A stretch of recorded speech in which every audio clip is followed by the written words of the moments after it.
देखने को मिला। उसमें क्या होता था, हमारी जो परंपरागत शैली थी उसमें क्या होता था, पहले लिंटल सहतील, क्या था, सहतील शैली का, लिंटल सहतील शैली का उपयोग किया जाता था। लेकिन जब इस्लामी सत्ता का आगमन होता है तो अपने साथ साथ अपनी वास्तुकला और स्थापत्य कला भी लेकर आती है। तो क्या होता है, इस लिंटल शैली का स्थान क्या लेती है, मेहराब और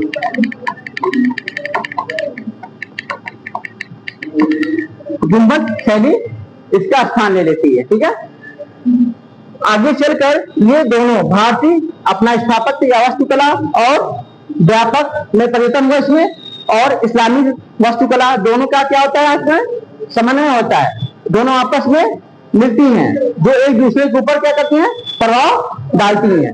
तो उन दोनों के मिलने से क्या होता है, कौन सी क्या होता है,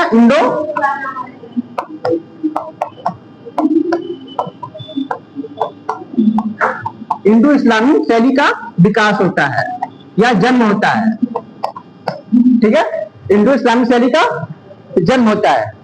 ठीक है, इनकी अपनी एक अलग विशेषता है, इंडो इस्लामी शैली की क्या है, अपनी एक अलग विशेषता है, क्योंकि ये शैली जो थी इस्लामिक सत्ता के आगमन साथ जो इस्लामी शैली थी तो वो अफ्रीका का प्रभाव था, यूरोप का प्रभाव था और एशिया का प्रभाव था।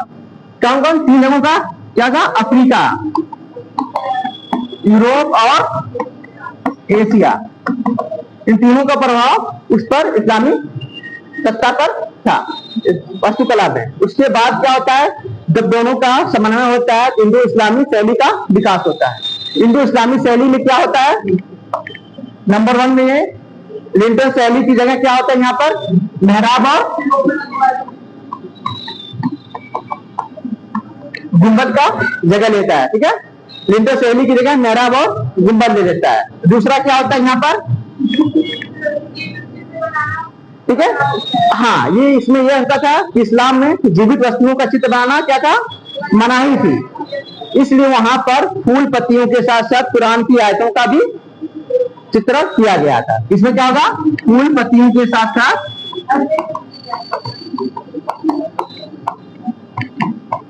कुरान की आयतें। ठीक है, ये हो रहा चलता क्या, फिर आगे चल के क्या होता है, ठीक है, इनको क्या कहते थे, जो फूल पत्तियों के साथ कुरान की आयतें होती थी इनको अरबेस्क विधि कहा जाता है। कौन सी विधि कहा जाता था, अरबेस्क विधि। क्लियर है, ये अरबेस्क विधि हो गई। ठीक है, इसके बाद फिर आगे चलकर क्या होता है, हाँ, आगे चलकर दीवारों पर छोटे छोटे पत्थरों, रत्न आभूषणों, कीमती पत्थरों का क्या होता है, अलंकृत किया जाता था, जिन्हें हम क्या कहते थे, पित्राधूरा कहते थे। पित्राधूरा कहा जाता था। ठीक है, तो आप में मेहराब गुंबद हो गया और अरबेस्क विधि का प्रयोग हुआ, उसके बाद पित्राधूरा का प्रयोग हुआ, फिर उन इमारतों क्या था, उन इमारतों का प्रयोग, मतलब उन इमारतों की सुंदरता को बढ़ाने के लिए चार बाग शैली का भी विकास हुआ। चार बाग क्या होता था,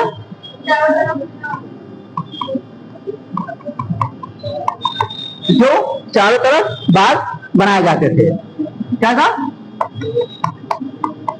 जिससे उस स्थापत्य यानी उस इमारत का क्या थी, सुंदरता बढ़ जाती थी। ठीक है, इसमें हम इंडो इस्लामी में हमने देखा था, कौन कौन से देखा था, पहला आपका सल्तनत कैसा था,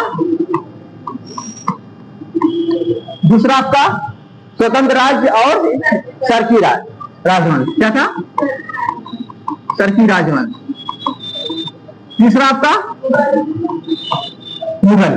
ठीक है, तो हमने बताया था सल्तनत काल में स्थापत्य कला की शुरुआत कहां से होती है, इल्तुतमिश के कहां से, ये जामा मस्जिद से होती है। ठीक है, उसके बाद आपका लोधी क्या करता है, 1504 में आगरा शहर की स्थापना करता है। ठीक है, उसके बाद फिर फिरोज शाह तुगलक का जो भी था जौनपुर की स्थापना करना, लेकिन बाद में उसकी स्थापत्य कला जो चरम सीमा पहुंची वो किसके वंश से पहुंची, सरकी राजवंश में। जब वो क्या हुआ, हाँ, उसका अलग स्वतंत्र राज्य अपने आप को घोषित किया।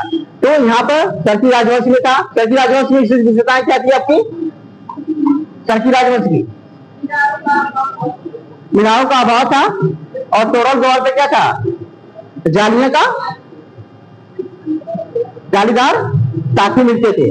ठीक है, ये आपकी विशेषताएं थी उसकी। तो सरकी राजवंश में क्या था आपका? कौन कौन सा स्थापत्य था आपका? पहला, ठीक है, लाल दरवाजा हो गया आपका, मान लीजिए। दूसरा, झांझरी मस्जिद। तीसरा आपका अटाला मस्जिद।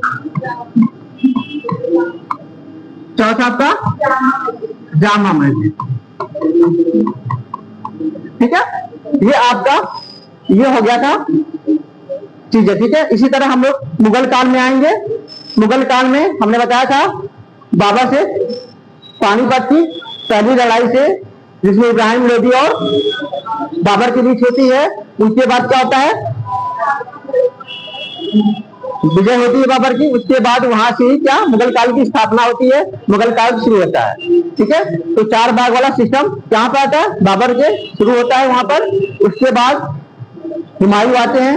हुमायूं का क्या था? ज्यादा देर तक वो भी निर्वासित जीवन जिया उन्होंने, इसलिए उनको टाइम ही नहीं मिला कि उस पर कुछ काम कर सकें। ठीक है, लेकिन अकबर का शासनकाल आता है कब? 1556 में आता है, जिनमें आपकी पानीपत की दूसरी लड़ाई होती है। ठीक है, यहाँ से अकबर का शासनकाल स्टार्ट होता है। अकबर के शासनकाल में भी स्थापत्य कला का विकास होता है अच्छा खासा। उसमें क्या होता है? ये आगरा के थोड़े दूर पर फतेहपुर सीकरी में क्या करते हैं? ये वहां पर स्थापत्य वास्तुकला का निर्माण करते हैं। वहीं पर ही विभिन्न भवनों का निर्माण करते हैं। जैसे आपका क्या हो गया? ठीक है, जोधा महल हो गया। फिर उसके बाद आपका बुलंद दरवाजा हो गया। उसके बाद फिर आपका दीवाने आम, दीवाने खास, ठीक है, मरियम महल हो गया।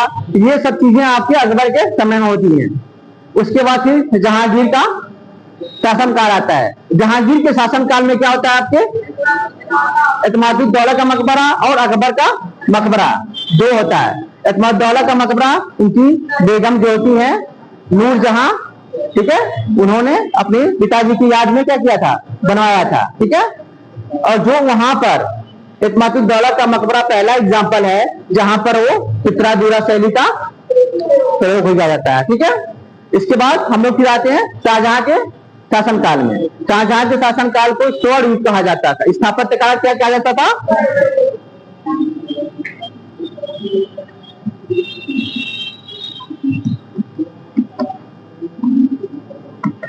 स्वर्ण युग स्थापत्य कला का पूछा जाता है। ध्यान रखिएगा कि स्थापत्य कला का स्वर्ण युग किस काल को कहा जाता है? तो शाहजहां के शासनकाल को कहा जाता है। ठीक है, क्लियर है? यहाँ पर इन्होंने क्या बनाया था? ताजमहल। सबसे बड़ा इनका उदाहरण क्या है? जो आज भी लोग इसको देखने के लिए हमेशा आते रहते हैं, जो पर्यटन का केंद्र है और हमारे उत्तर प्रदेश को एक अच्छा खासा राजस्व की प्राप्ति भी होती है। ठीक है, इसके बाद इन्होंने भी दीवाने आम, दीवाने खास बनाया था, क्योंकि इन्होंने क्या किया था कि फतेहपुर सीकरी में कुछ भवनों को उन्होंने तोड़फोड़ करके अपना अलग तरीके से उन्होंने बनवाया था। ठीक है, और संगमरमर का प्रयोग अक्सर अधिकतर कहाँ हुआ? इनके ही शासनकाल में ज्यादा हुआ। ठीक है, क्लियर है? ताजमहल के बाद इन्होंने दीवाने आम क्या किया था? इन्होंने भी दीवाने आम, दीवाने खास बनाया था। ठीक है, मोती मस्जिद, ठीक है, इसके बाद नगीना मस्जिद, ठीक है, और भी बहुत सारी चीजें उन्होंने बनाई थी। ठीक है, तो ये इनका हो गया। ठीक है, इसके बाद हम लोग देखेंगे कौन सा? आपका ब्रिटिश काल का। ठीक है, बीच वाला क्या होगा? ज्यादातर इन्होंने क्या किया? शासनकाल बहुत कम किया, औरंगजेब ने किया, लेकिन तो वो ज्यादातर, ठीक है, इसकी वजह से। ठीक है, और बाकी जो इसके बाद औरंगजेब के बाद जो उत्तर मुगल काल आता है, उसमें क्या होता है? उन लोगों का शासनकाल क्या होता है? बहुत कम समय के लिए ही रहता है। ठीक है, जैसे मैंने बताया कि 100 साल तक 9 शासक हुए, कितने शासक? 9 शासक, जबकि वहां पर 150 साल 5 शासक ही थे। क्लियर है? 150 साल 5 शासक, बाकी उत्तर मुगल काल में 100 साल में 9 शासक चेंज हो गए। ठीक है, तो उसमें ये परिवर्तन हुआ, इसी वजह से व्यापक उसमें ज्यादा कुछ उसमें विकास नहीं हुआ। इसलिए उसके बाद हम लोग ब्रिटिश काल में औपनिवेशिक काल में आएंगे, जहां पर अंग्रेजों ने हमारे यहाँ जो जो चीजें, खासकर उत्तर प्रदेश, इसमें उत्तर प्रदेश में ध्यान रखिएगा, क्योंकि हम लोग उत्तर प्रदेश का भी पढ़ रहे हैं, उत्तर प्रदेश विशेष को पढ़ रहे हैं, इसलिए यहाँ पर आएगा। तो इतना आप लोग बेहतर तरीके से लिख लेंगे, नहीं लिख लेंगे आप लोग? हाँ जी,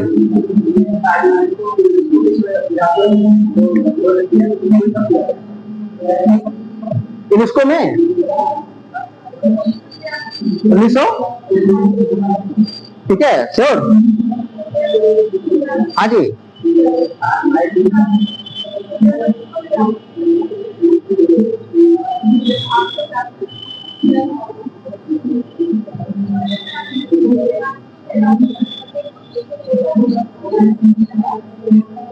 कितने में?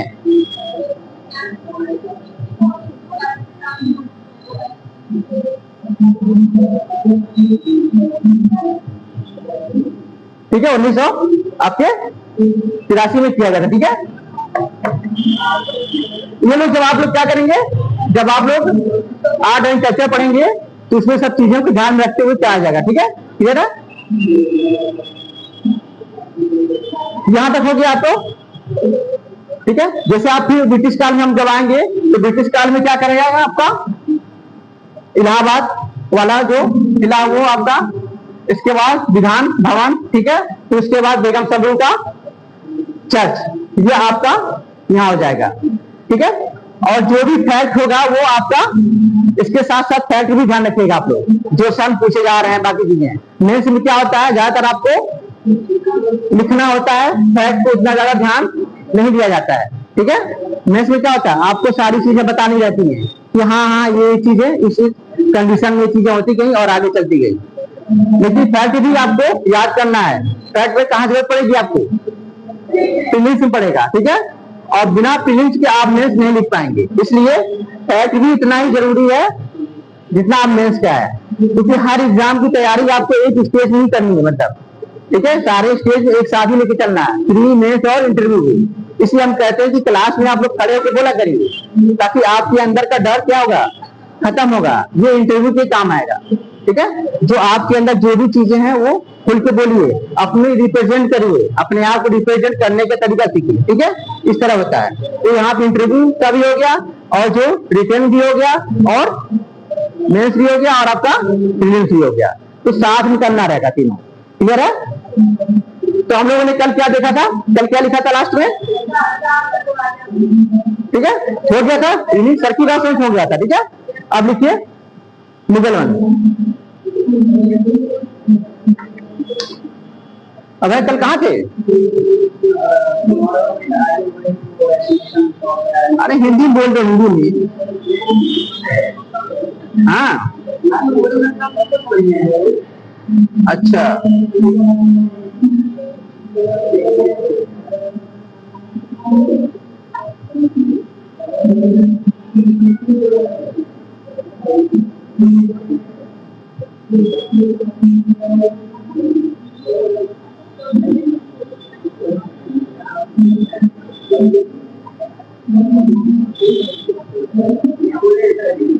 ठीक है, मुगल कालीन स्थापत्य कला, मुगल कालीन स्थापत्य कला। हाँ जी,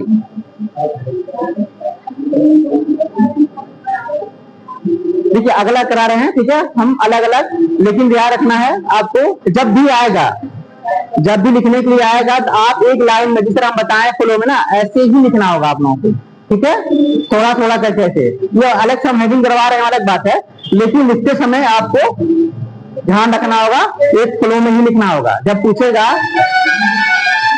पूछेगा उत्तर प्रदेश के प्राचीन काल से लेकर आधुनिक काल की स्थापत्य कला का वर्णन कीजिए, हाँ, उनके विशेषताओं को बताइए, तो विशेषताएं बतानी है, और वर्णन करने लिखा है तो उसका आपको वर्णन करना है। ठीक है, तो शुरू से लेकर प्राचीन काल से लेकर आपको कहां तक आना है? आधुनिक काल तक आना, यानी एक फ्लो में आना है, ठीक है, कहीं ब्रेक नहीं होना है। ये हमने ब्रेक करके आपको लिखा रहे हैं अलग बात है, लेकिन आपको फ्लो में जिस तरह मैंने बताया है इस तरह चलना आपको, ठीक है। चलिए, दिल्ली सल्तनत के पतन के बाद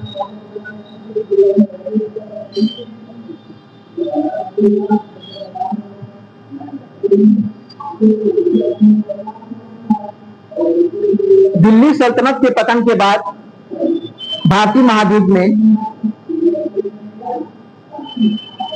भारतीय महाद्वीप नहीं, महाद्वीप ध्यान रखिएगा, महाद्वीप नहीं है ना, उपमहाद्वीप है।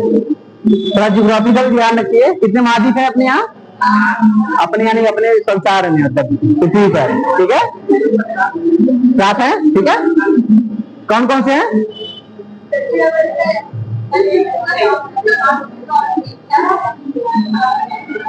ठीक है, हाँ चलिए, साउथ अमेरिका, नॉर्थ अमेरिका, हाँ ठीक है, 7 हो गए ना। चलिए ठीक है, ध्यान रखिएगा। भारतीय उपमहाद्वीप में मुगल वंश की स्थापना हुई, भारतीय उपमहाद्वीप में मुगल वंश की स्थापना हुई।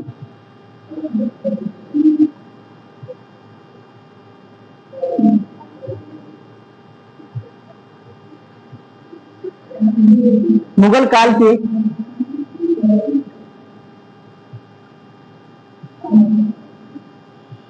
प्रशासनिक और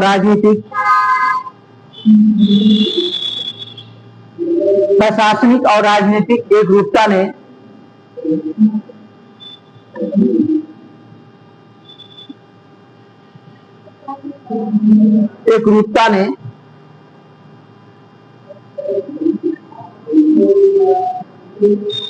उन्हें अपार संसाधनों को भी एकत्रित करने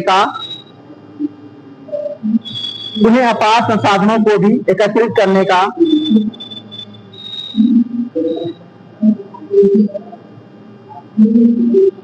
मौका प्रदान किया।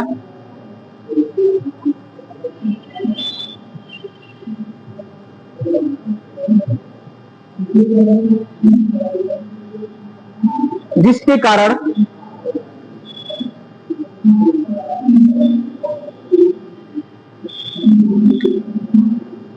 मुगलों को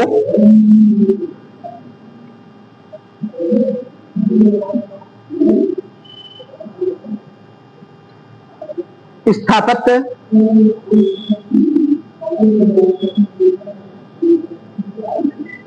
में विशेष प्रोत्साहन मिला। इससे मुगलों को स्थापत्य में विशेष प्रोत्साहन मिला। जैसे हमने एग्जांपल बताया आपको, जैसे मान लीजिए आपके पास नौकरी है, आपके पास बहुत सारे पैसे हैं, तो आपका ध्यान कहाँ जाएगा, मतलब और कुछ एक्स्ट्रा करने में जाएगा।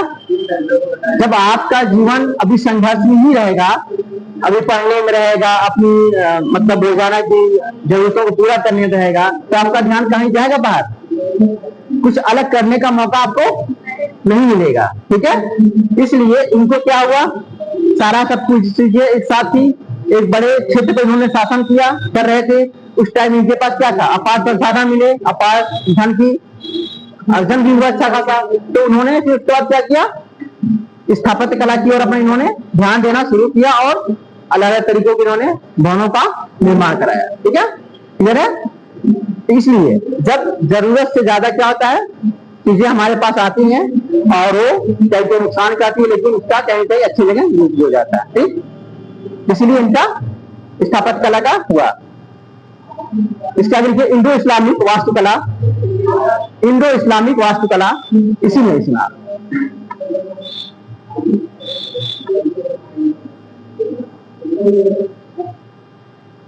इंडो इस्लामिक वास्तुकला इस समय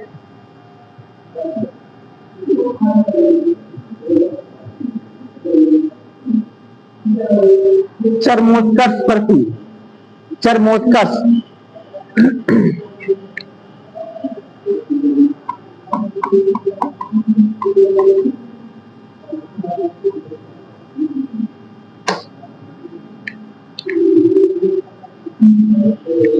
ठीक है, एक लाइन छोड़ के, मुगल साम्राज्य के संस्थापक, मुगल साम्राज्य के संस्थापक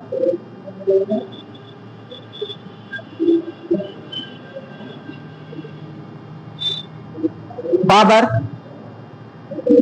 मुगल साम्राज्य का संस्थापक बाबर एक उच्च कोटि का विद्वान और कला प्रेमी था।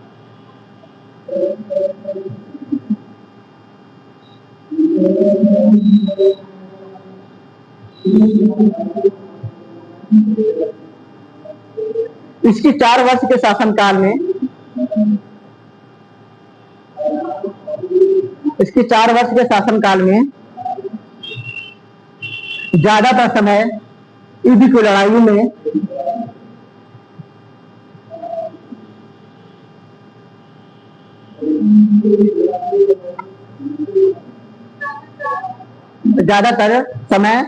लड़ाइयों में अपने आप को व्यस्त कर रखा था।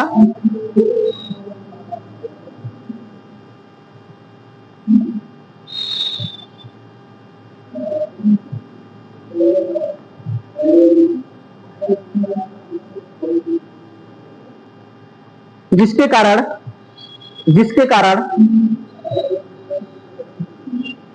इसको स्थापत्य कला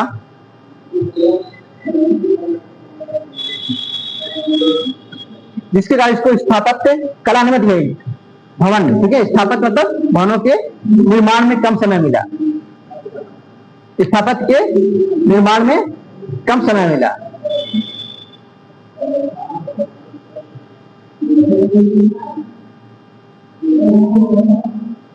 लेकिन बाबर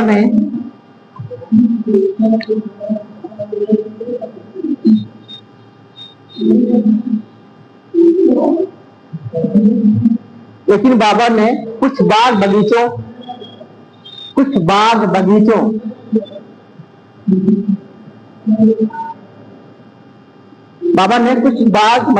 और कुछ भवनों का भी निर्माण कर,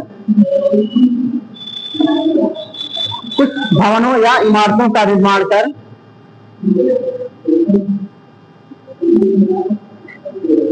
मुगल स्थापत्य की नींव डाली।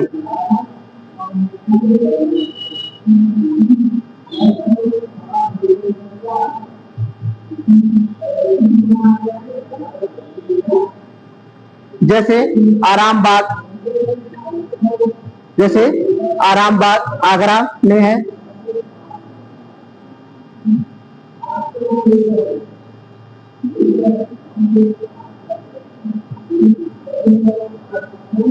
और संभल में एक मस्जिद का निर्माण कराया है।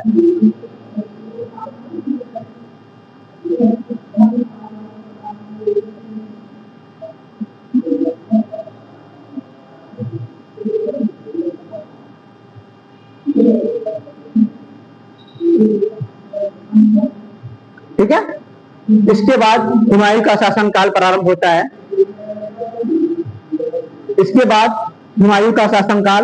होता है।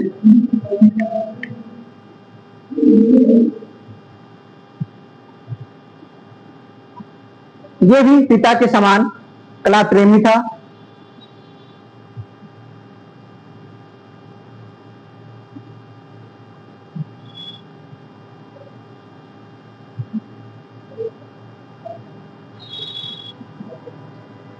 लेकिन राजनीतिक जीवन में अस्थिरता के कारण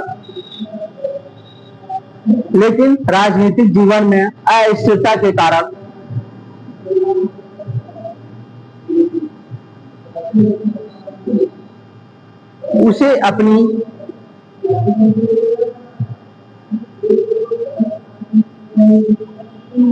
अपनी कलात्मक अभिव्यक्ति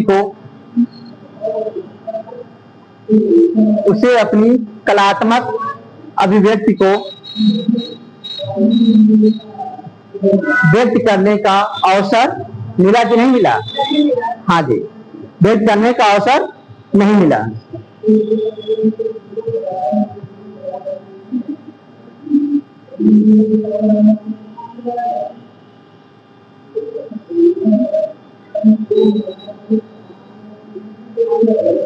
हालांकि हुमायूं द्वारा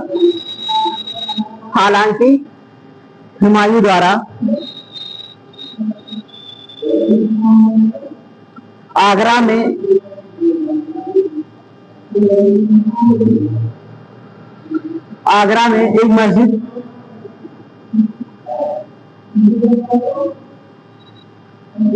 एक मस्जिद के निर्माण किए जाने का उल्लेख मिलता है। आगरा में एक मस्जिद के निर्माण किए जाने का उल्लेख मिलता है।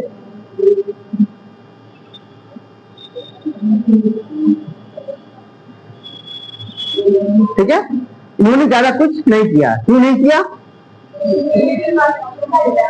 क्योंकि इनका राजनीतिक जीवन ऐसे था, इनका जीवन मतलब क्या था, निर्वासित जीवन इन्होंने जीवन दिया, लास्ट में आकर इन्होंने किया, लेकिन फिर इन्होंने परिचय मतलब इनका जीवन साथ नहीं दिया और ये देहांत हो गया इनका। ठीक है, इसके बाद अकबर का शासनकाल प्रारंभ होता है। इसके बाद अकबर का शासनकाल प्रारंभ होता है।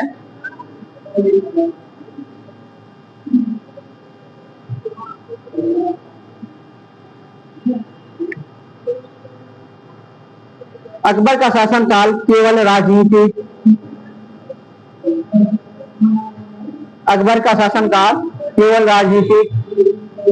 और आर्थिक उपलब्धियों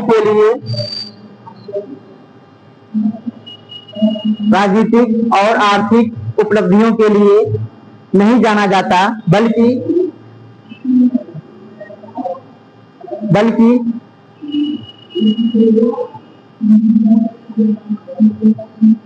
स्थापत्य के क्षेत्र में भी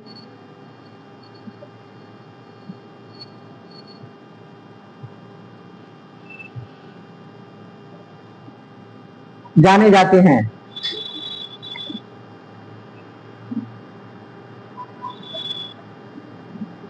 मुगल काल का वास्तविक स्थापत्य कला अकबर के काल से ही शुरुआत होती है। मुगल काल का वास्तविक स्थापत्य कला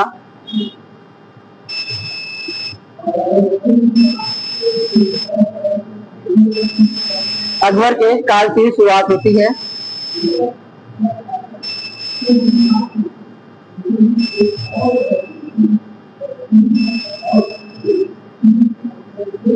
अकबर के स्थापत्य में उदारता, क्या बोलते हैं, और सहिष्णुता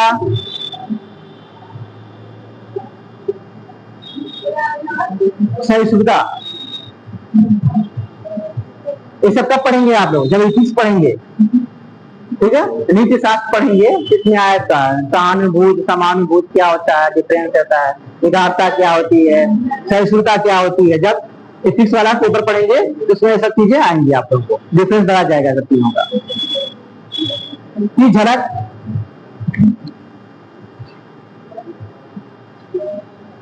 की झलक के साथ साथ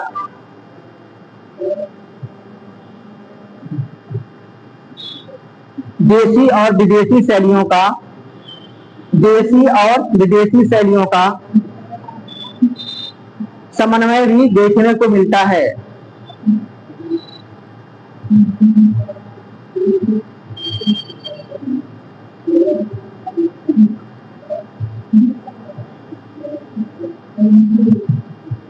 अकबर ने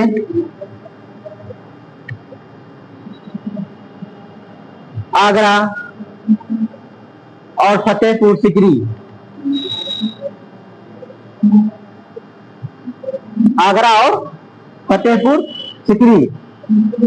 को स्थापत्य का केंद्र के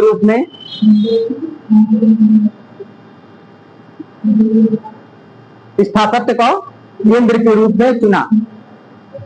यानी ज्यादातर उन्होंने क्या किया था, आगरा और फतेहपुर सिकरी वाले ही रीजन में जाकर उन्होंने बहुत ज्यादा चीजें स्थापत्य का निर्माण करवाया। ठीक है, थोड़ा सा बाहर भी गए थे, जैसे आगरा का किला हो गया था, आगरा सॉरी वहां पर इलाहाबाद का, कि ये आप बाहर भी, लेकिन ज्यादातर जो थे इनके जितने भी छोटे छोटे महल जो थे यहीं पर फतेहपुर सीकरी में ही मिलेंगे, जितना भी महल निकाले जाएंगे। ठीक है, इसलिए अकबर द्वारा निर्माण किए गए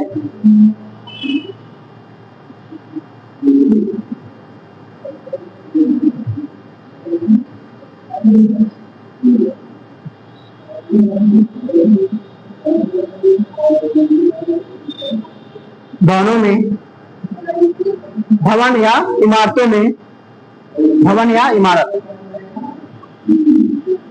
दीवाने आम, या तो आप लोग ऐसा कर दीजिए, देखिए ठीक है, क्या करना आपको, ऐसे गोला कर दीजिए अकबर का स्थापत्य, ठीक है, बाकी सब लिख डालिए अकबर, ऐसा नहीं, ठीक है, इस तरह कर लेंगे तो अच्छा रहेगा, तो थोड़ा सा अच्छा भी लगेगा, ऐसे में। चलिए देखिए, दीवाने आम,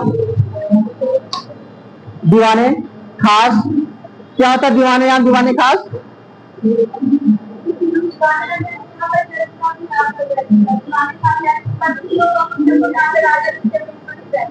अच्छा, और इधर से कोई बताए, इधर मतलब इधर से कोई आ नहीं रहा कुछ,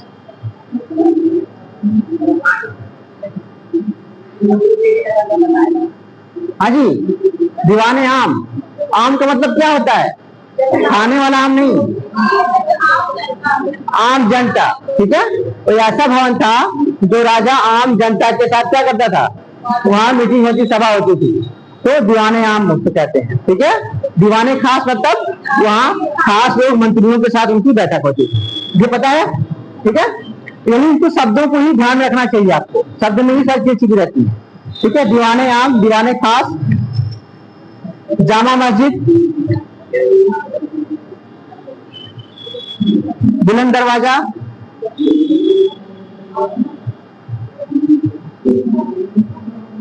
मीना बाजार, बुलंद दरवाजा, मीना बाजार, शेख सलीम चिश्ती का मकबरा, ये सब वहीं आगरा फतेहपुर सीकरी वाले रीजन में ध्यान रखिएगा इसको आप। पंचमहल, पंचमहल क्या होता है,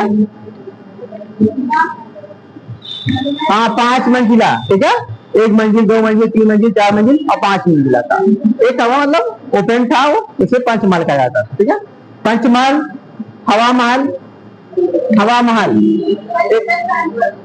हाँ जी कौन सा, आवाज नहीं आ रही मुझे, जलमहल,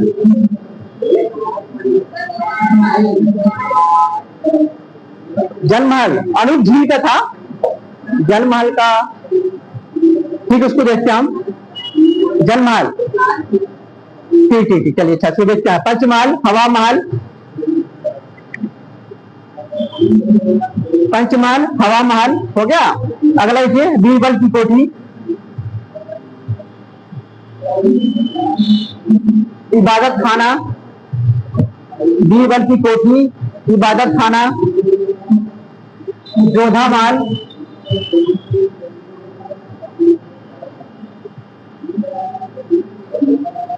अनूप तालाब, अनूप तालाब, तुर्की सुल्ताना की कोठी, अनूप तालाब, तुर्की सुल्ताना की कोठी,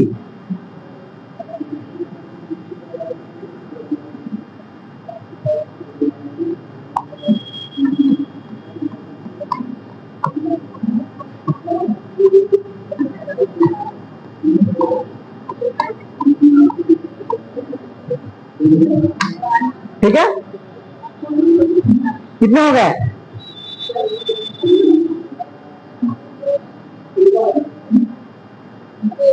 ठीक है, ये फतेहपुर सीकरी में थे। ठीक है, अब नीचे थोड़ा सा लीजिएगा और लिख लीजिए, आगरा के किले में जो है, आगरा किले में आपके अकबरी महल और जहांगीरी महल है, आगरा के किले में अकबरी महल और जहांगीरी महल,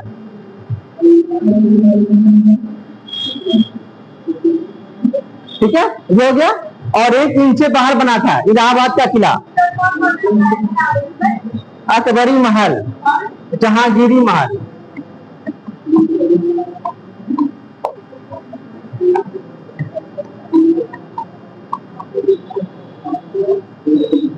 ठीक है, और एक इन्होंने बाहर बनाया था आगरा से, वो आपका इलाहाबाद, माने उत्तर प्रदेश में हम बता रहे हैं। ठीक है, हाँ जी, जहांगीरी महल ये अकबर ने बनवाया। ठीक है, अब ये अकबर वाला ही चल रहा है आपका। ठीक है, ये हो गया आपका। ये कहाँ पर है? ये आगरा के किले में है। और बाकी जो मैंने इसके ऊपर लिखवाया था वो कहाँ था आपका? फतेहपुर सिकरी वाले रीजन में था। वो भी आगरा में है लेकिन फतेहपुर सिकरी वन है। ठीक है, ध्यान रखिएगा। और एक इलाहाबाद किला आपके वो बाहर था। ठीक है, ये आपको जब भी मौका मिलेगा इसको लिखने के लिए, इनके बारे में आप थोड़ा थोड़ा लिख सकते हैं, लिख सकते हैं आप लोग, थोड़ा थोड़ा पढ़ के इसको लिख लीजिएगा आप लोग, क्योंकि इतना सारा लिखाएंगे तो फिर क्या होगा। ठीक है, इसलिए आप लोग हर एक का थोड़ा थोड़ा करके, और भी बहुत सारे हैं। ठीक है, हमने इतना जो मेन था वही लिखाया है। ठीक है, अभी थोड़ी थोड़ी चीजें हैं लेकिन उनको आप लोग क्या करिएगा, पढ़िएगा और उसको करिएगा। ठीक, और इसके बाद क्या होता है? अकबर के बाद कौन आते हैं? हाँ ठीक है, इसका लिखिए। अकबर के शासनकाल के बाद जहांगीर का शासनकाल आता है।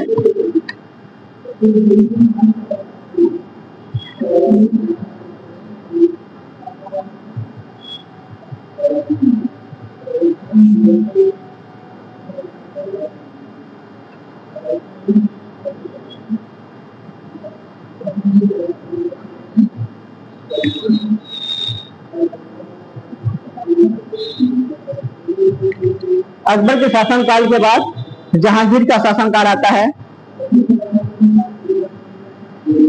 जहांगीर के समय में ही इसको अंडरलाइन कर लीजिएगा आप लोग। मुगल स्थापत्यों में, जहांगीर के समय में ही मुगल स्थापत्यों में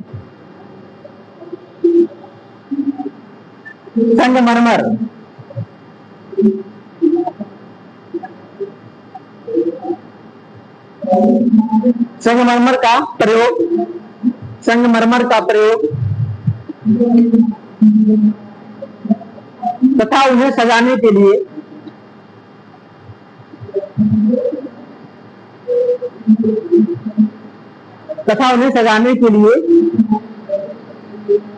पित्रादुरा शैली का प्रयोग किया जाने लगा। पित्रादुरा शैली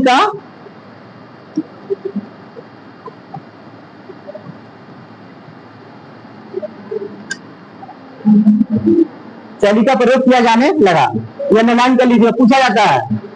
ठीक है, पित्रादुरा शैली का प्रयोग सर्वप्रथम किस महल में, किस स्थापत्य में निर्माण हुआ? ठीक है, तो हाँ बारिश हो रही है इसकी वजह से।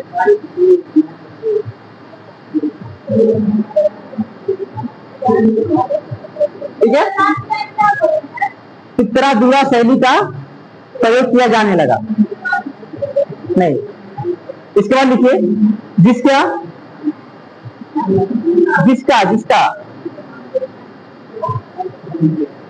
जिसका चरमोत्कर्ष यानी उच्च शिखर शाहजहां कालीन इमारतों में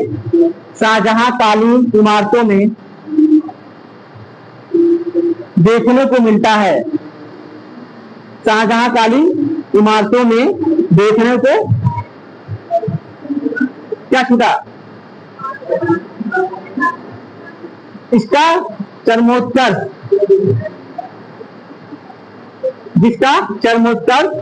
शाहजहां कालीन इमारतों में देखने को मिलता है।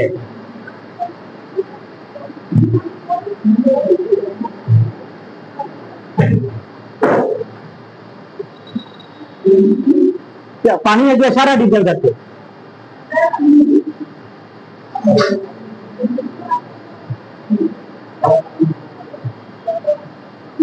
ठीक है, जहांगीर के शासनकाल में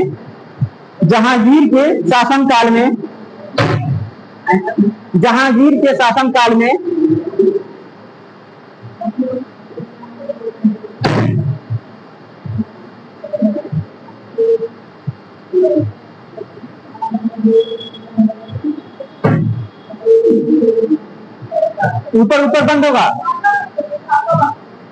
ऊपर बंद होगा।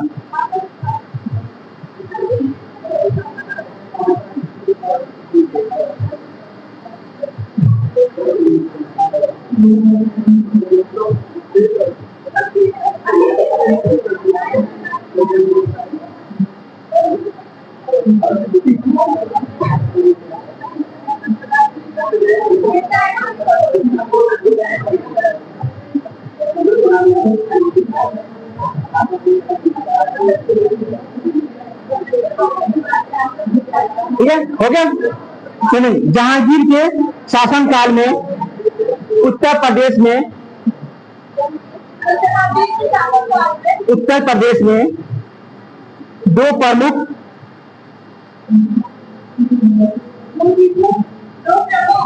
इमारतों का निर्माण किया गया। दो प्रमुख इमारतों का निर्माण किया गया।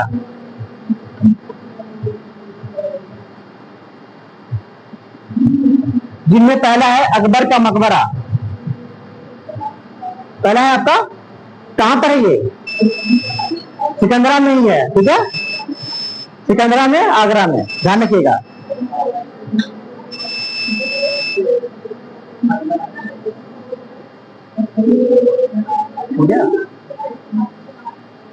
दूसरा, हाँ, एक मातुद्दौला का मकबरा। एक मातुद्दौला, एक मातुद्दौला नहीं लिखने आ रहा।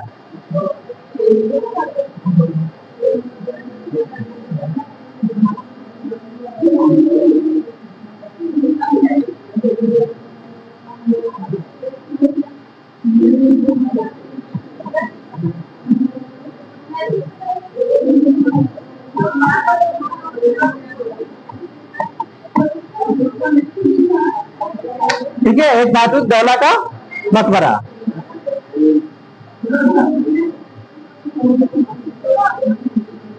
ठीक है, ये भी कहां पर है आपके? आगरा में ही, ध्यान रखिएगा, ठीक है, भूलिएगा नहीं, उसको भी लिख दीजिए आगे कोष्टक में, आगरा।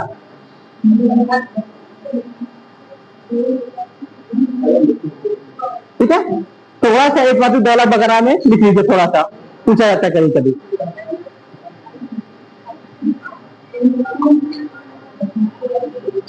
ये आगरा में यमुना नदी के किनारे, ये आगरा में यमुना नदी के किनारे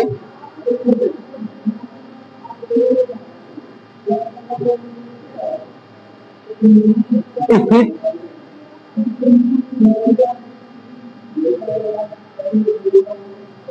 मुगल कालीन महत्वपूर्ण इमारतों में से एक है।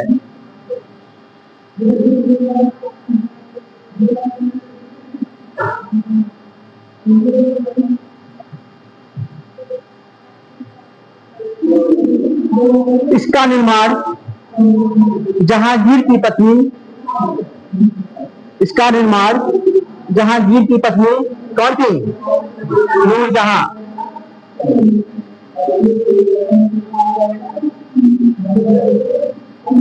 नूरजहां ने अपने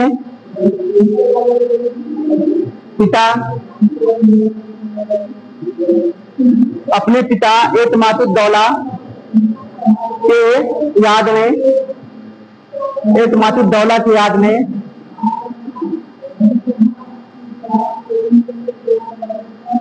बनाया था।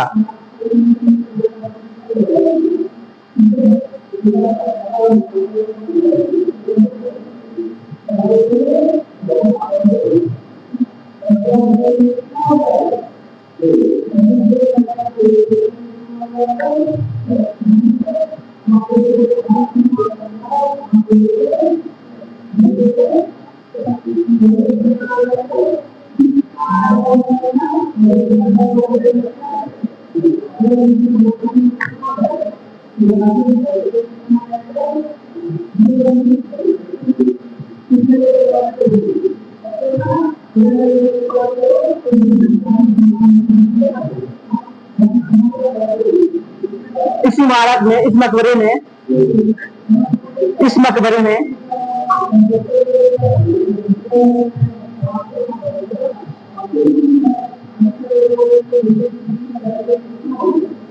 पित्रादुरा शैली, पित्रादुरा शैली, पित्रादुरा शैली का प्रयोग किया गया है।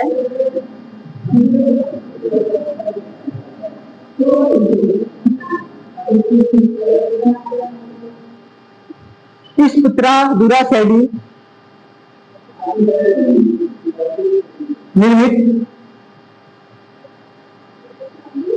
निर्मित पहली मुगल कालीन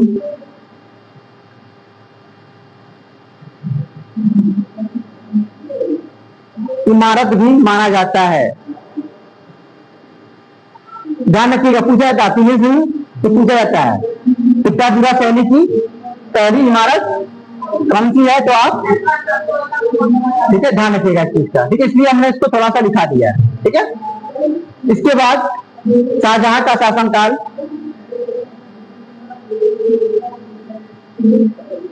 की शुरुआत या प्रारंभ होती है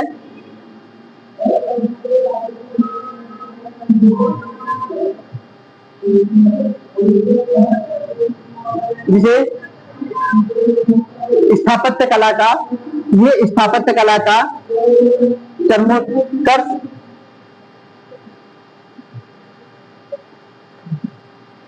काल था।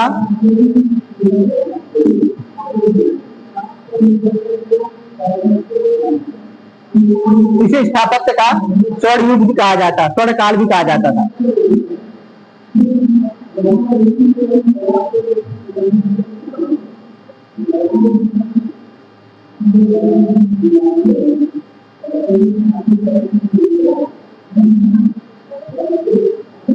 शाहजहां कालीन इमारतों की महत्वपूर्ण विशेषता, शाहजहां कालीन इमारतों की महत्वपूर्ण विशेषता उनके भवनों में संगमरमर का प्रयोग,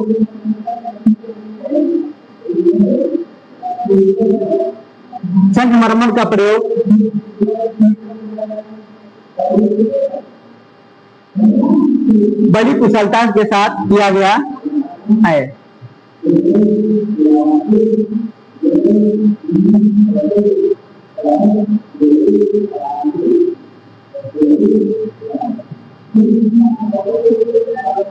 शाहजहां के द्वारा आगरा के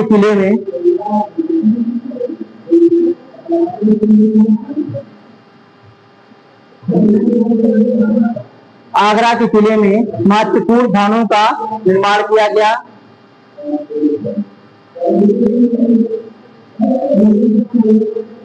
ठीक है, जैसे मैं बताया था वैसे ही करिएगा, आप गोला बना के, ठीक है, दाएं साइड करिएगा या फिर अपने साथ कर लीजिएगा, जैसा भी आपको बेहतर लगे, ठीक है।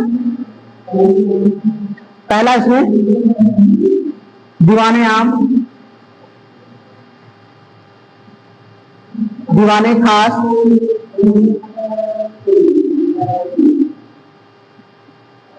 ये सब आगरा के किले वाला बता रहे हैं, ठीक है, ध्यान रखिएगा। मोती मस्जिद,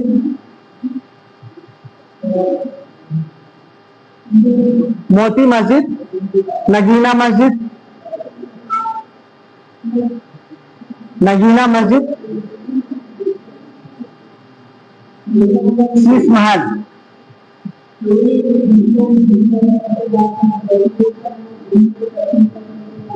मुसम्मन बुर्ज,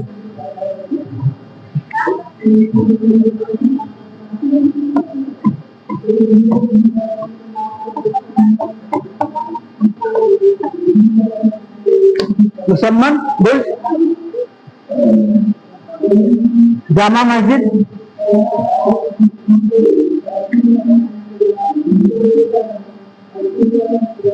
आदि,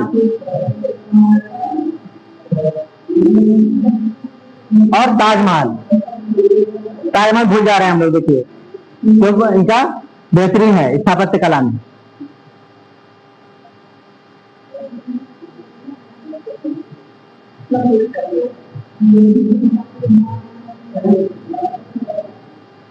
ठीक है, ये आपका ये हो गया, ठीक है। इनके बारे में जैसा क्या जो भी है इनके बारे में आप लोग क्या करेंगे, पढ़ेंगे आगे जरूर, ठीक है। जितना भी स्थापत्य दिखाया गया है, कहाँ कहाँ पर है, कैसे कैसी विशेषताएं हैं, इनके बारे में आप लोग जरूर पढ़िएगा। कभी बाई द वे पूछ लिया, इनके बारे में वर्णन करिए। जैसे जैसे दे दिया कि आपको बुलंद दरवाजा, क्या दे दिया, बुलंद दरवाजा दे दिया, अकबरी महल दे दिया, ठीक है, या मातुद्दौला का मकबरा दे दिया। 3-4 इनके बारे में 1.5 शब्दों में वर्णन करिए, तो आप कम से कम इस लायक रह सकें, इनका क्या करेंगे, बता सकें, ठीक है, एक एक करके। तो थोड़ा सा घर पे इसको क्या करना है, आपको देखना है क्या है। अगर एक बार देख लेंगे तो आपको फिर 3-4 साल की फुर्सत हो जाएगी, और 2 साल में ही सिलेक्शन हो जाता है। अगर बढ़िया तैयारी करेंगे तो कितना चाहिए टाइम, मिनिमम 2 ईयर चाहिए पूरा सब्जेक्ट कवर करने में। 2 साल में सब कुछ आपका, तीसरे साल में अगर बेहतर होगा तो सिलेक्शन हो जाएगा, ठीक है, क्लियर है। इसके बाद हम लोग क्या करेंगे, आधुनिक वाला देखेंगे, औपनिवेशिक काल में स्थापत्य कला, ठीक है, औपनिवेशिक काल की स्थापत्य कला।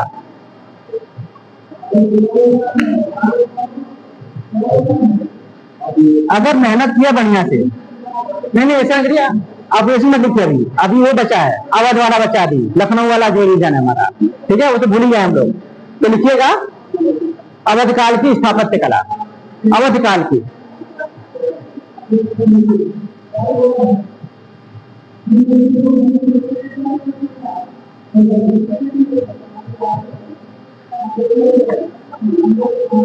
ठीक है,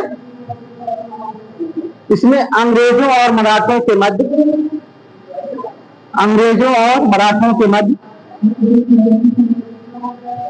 अंग्रेज और मराठों के मध्य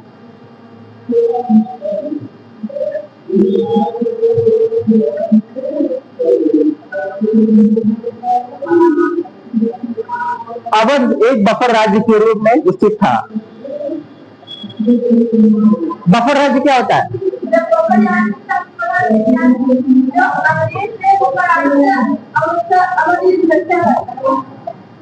हाँ जी, हाँ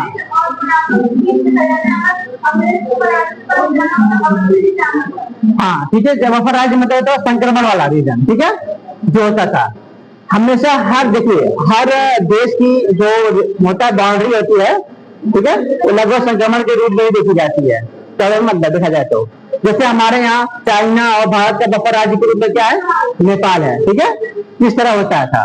तो ये भी क्या था, अवध भी हमारा क्या था, एक बफर राज्य के रूप में था, इसलिए इसे खुलने फलने की एक टाइम मिल गया था, ठीक है। अवध को एक स्वतंत्र राज्य की स्थापना के रूप में, अवध को एक स्वतंत्र राज्य की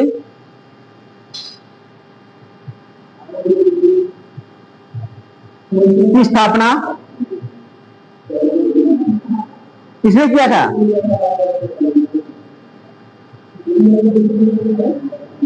अवध को एक स्वतंत्र राज्य के रूप में किसने स्थापित किया था, शहादत खां। अब बता नहीं रहे तुम, शहादत खां, ठीक है, इन्हें बुरहानुल मुल्क भी कहते हैं, ठीक है, क्या कहते हैं, बुरहानुल मुल्क भी कहते हैं,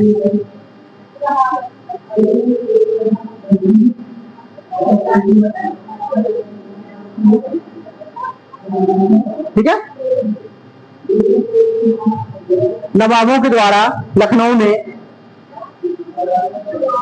नवाबों के द्वारा लखनऊ में कई महत्वपूर्ण स्थापत्यों का निर्माण किया गया।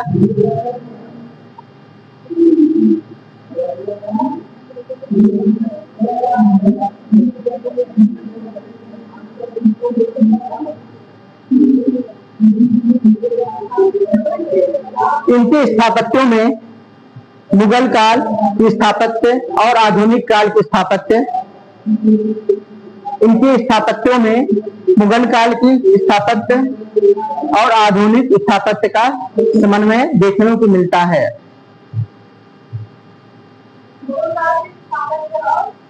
आधुनिक स्थापत्य की समन्वय को देखने को मिलता है।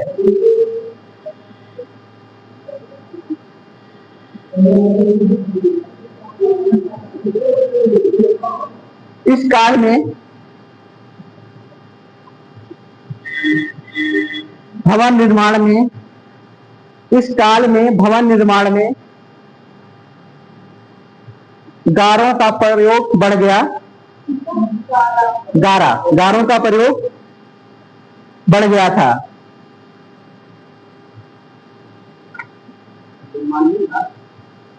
गारा का प्रयोग बढ़ गया था। अवध के महत्वपूर्ण स्थापत्यों में, अवध के महत्वपूर्ण स्थापत्यों में रूमी दरवाजा पूछा जाता है अक्सर। कहाँ है रूमी दरवाजा? कहां पर है? लखनऊ में है। ठीक है,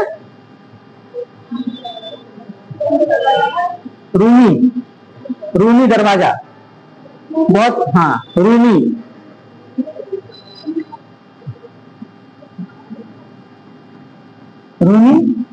दरवाजा लखनऊ में है। अवध मतलब उसकी राजधानी जो थी लखनऊ, उसी में है। उसके बाद इसी में बड़ा इमामबाड़ा,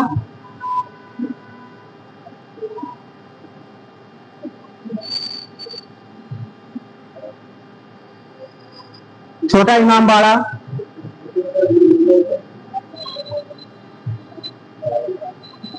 सिकंदरबाग,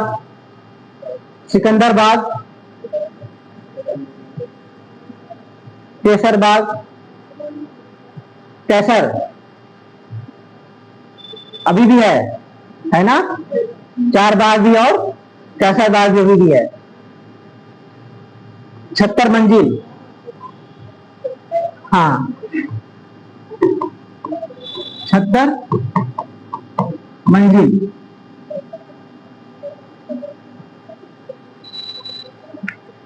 76 मंजिल, ये भी लखनऊ में है। ठीक है,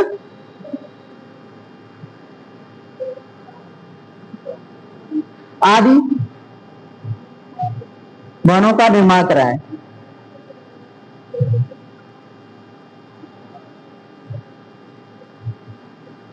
ठीक है, इसके नीचे 2-3 लाइन और लीजिए। इसके औपनिवेशिक काल के, इसके बाद औपनिवेशिक काल में, इसके बाद औपनिवेशिक काल में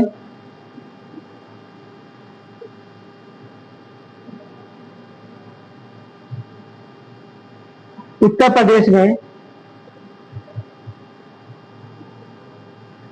ब्रिटिश शासन के अंतर्गत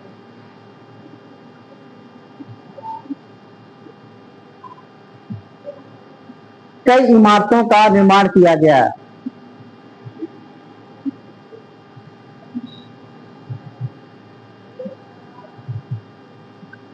जो यूरोपीय या गोथिक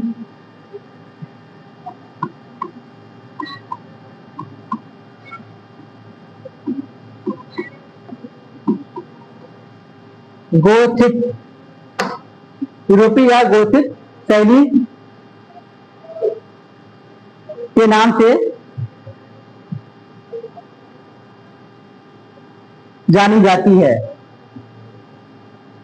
जैसे वहां पर इंडो इस्लामी था, यहां पर गोथिक शैली, ठीक ध्यान रखिएगा, के नाम से जानी जाती है। ठीक है,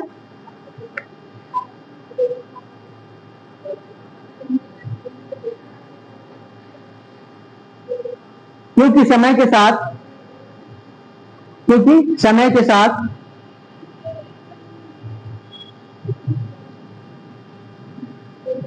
जब यूरोपीय वास्तुकला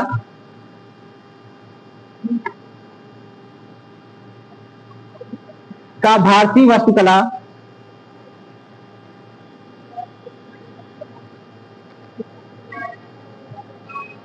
के साथ समागम हुआ,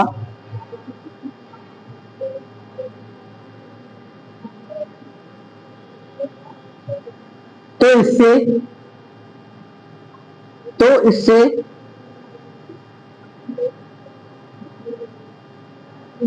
एक नई शैली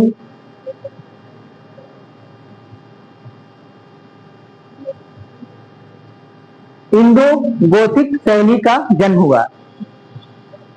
इंडो मतलब भारतीय। ठीक है, गोथिक शैली का जन्म हुआ।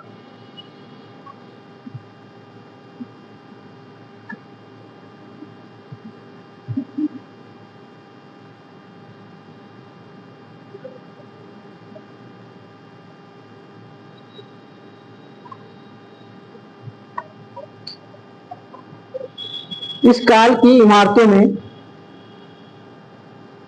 इस काल की इमारतों में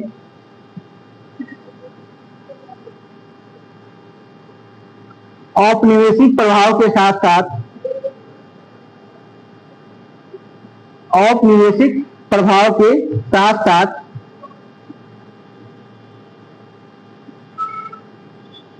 पुरानी गुंबद प्रणाली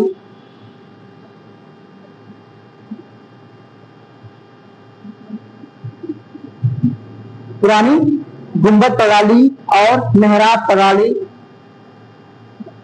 मेहराब प्रणाली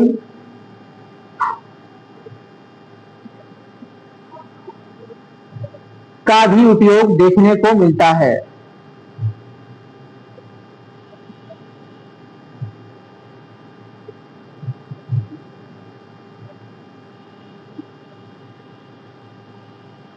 औपनिवेशिक काल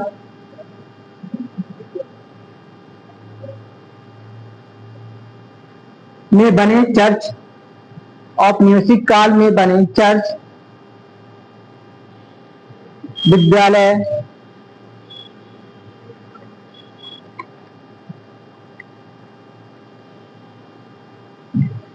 आवास गृह, हाँ, महलों, गृह, महलों आदि में औपनिवेशिक वास्तुकला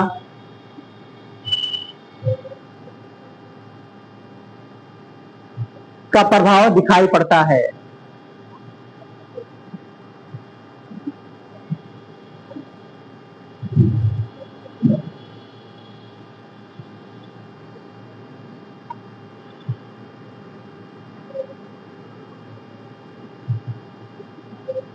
उनकी वास्तुकला से निर्मित इमारतों में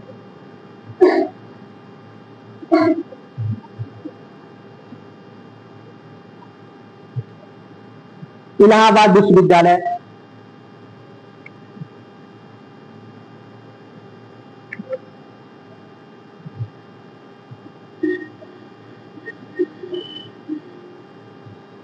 बेगम समरू चर्च पूछा जाता है। कहां पे है ये? 2-3 बार पूछा गया, बेगम समरू का चर्च कहां पर है? मेरठ में है, ठीक है।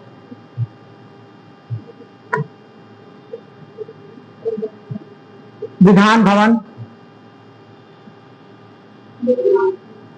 भवन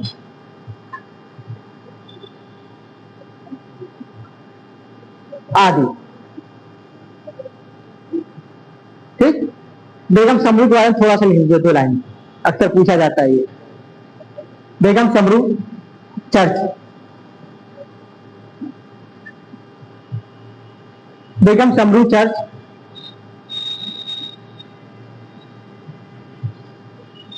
जो वर्तमान में मेरठ जिले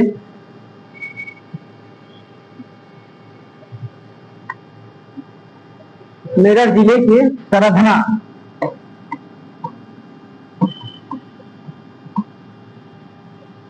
सरधना में स्थित है।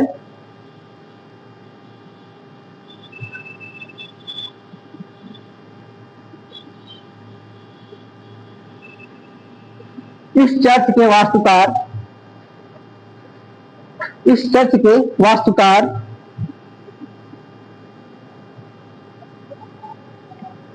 एंटोनियो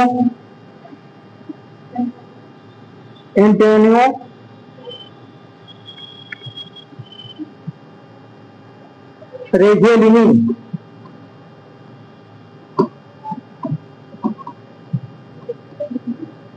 रेघेलिनी,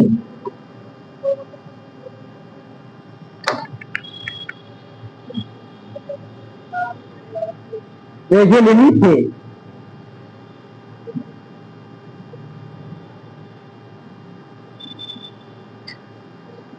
ये चर्च रोम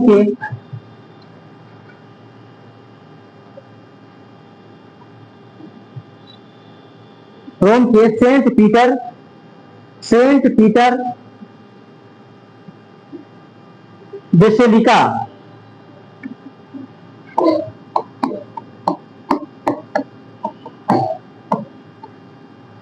सेंट पीटर बेसिलिका पर आधारित है।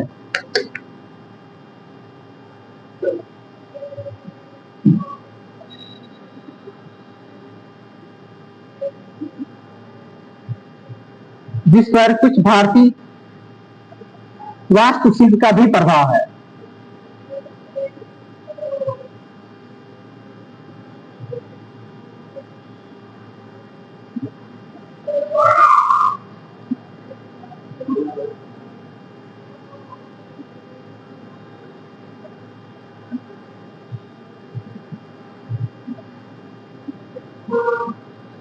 ठीक है,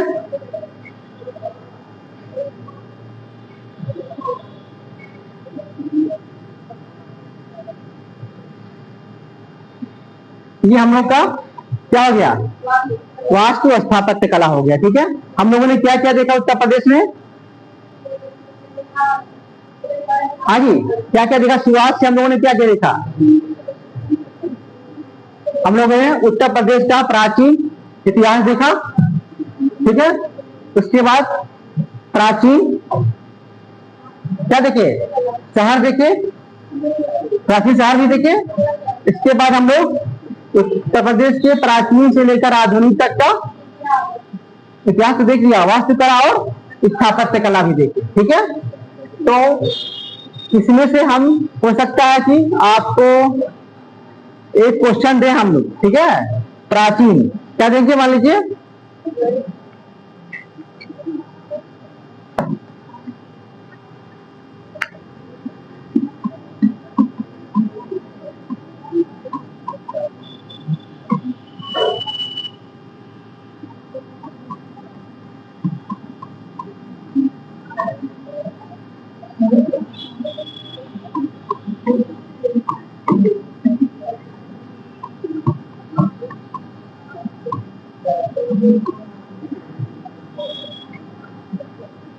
ठीक है, यही क्वेश्चन रहेगा आप लोगों का।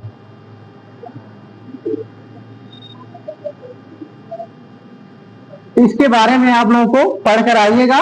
ठीक है, ताकि ये हम इसके बारे में आप लोगों को टेस्ट ले सकें। हाँ जी, हेडिंग नहीं डालना है, ये ज्यादा नहीं, हम 50 शब्दों में, क्योंकि टाइम तो रहेगा नहीं आप लोगों के पास। कितना रहेगा? हाँ जी, ये मैंने क्या लिखा? क्वेश्चन हमेशा ध्यान देना चाहिए। ठीक है, क्या लिखना है? क्वेश्चन। फिर प्राचीन पूछा है तो प्राचीन के बारे में हमें वर्णन करना, ना कि आधुनिक। अभी आपका शुरुआती दौर है, इसलिए इतना रहेगा ताकि ज्यादा आपको दिक्कत न आए। ठीक है, इसके बारे में आप लोगों को लिखना रहेगा। ठीक है, अभी नहीं, कल देखेंगे, टाइम मिलेगा तो कराएंगे, नहीं तो फिर हम मंडे करा लेंगे आप लोग। ताकि आपको बता दिया है, ताकि आप लोग तैयार करके रखें। ठीक है, तैयार करके रखेंगे ना इसको, जिसमें पूरा पाषाण काल, मध्य पाषाण काल, ये सब चीजें आपको ध्यान रखेगा। ठीक है, इसके बाद हम लोग देखेंगे। ठीक है,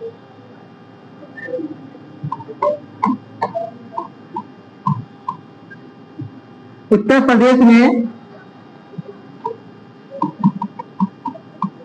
कांग्रेस। ठीक है, कहेंगे कांग्रेस देखेंगे उत्तर प्रदेश में, कांग्रेस और गांधी के आंदोलनों को क्या करेंगे?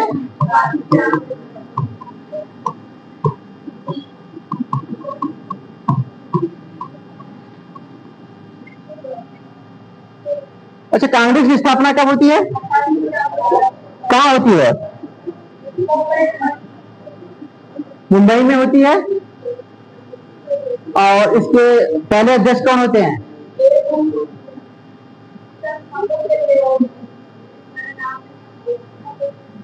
हाँ जी, पहले अध्यक्ष कौन थे कांग्रेस के?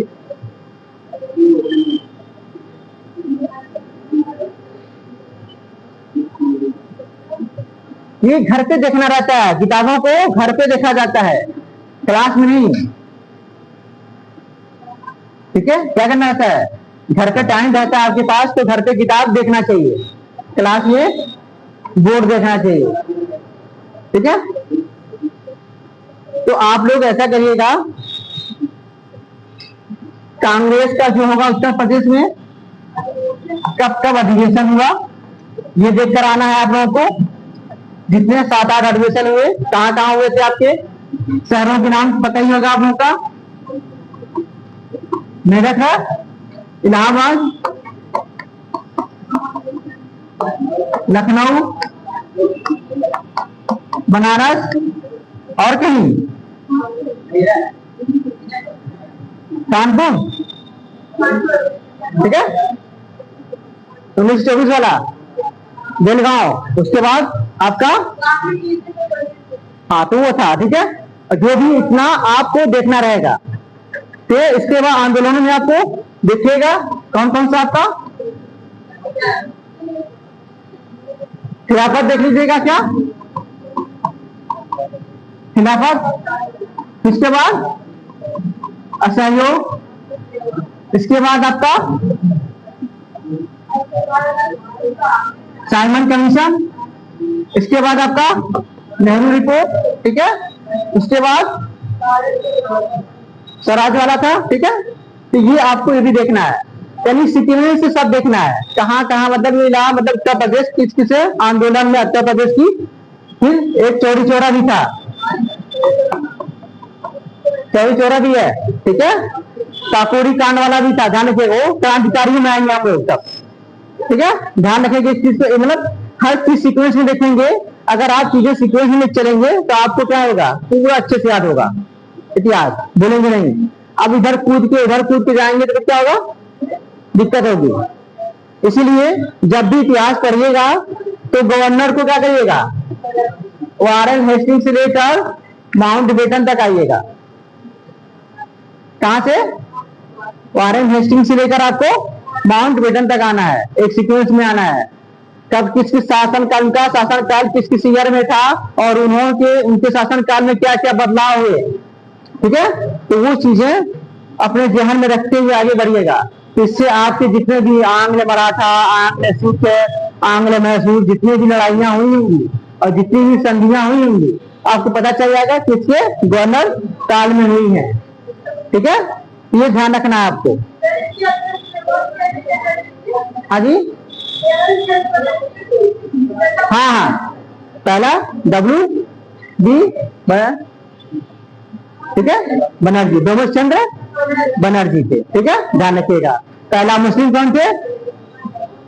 पहले मुस्लिम अध्यक्ष कौन थे? बद्रुद्दीन जी तैयब जी थे। पहला अंग्रेज अध्यक्ष कौन था?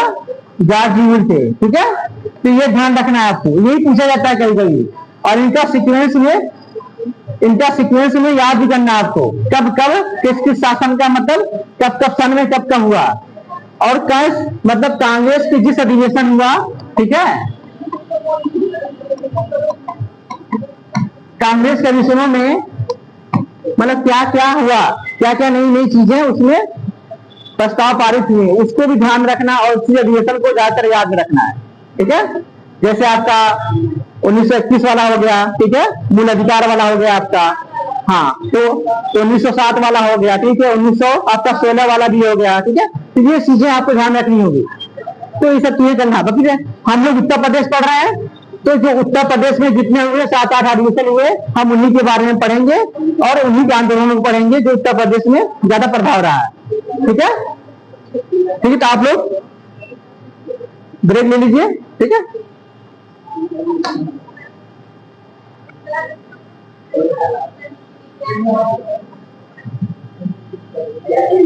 इसको बंद कर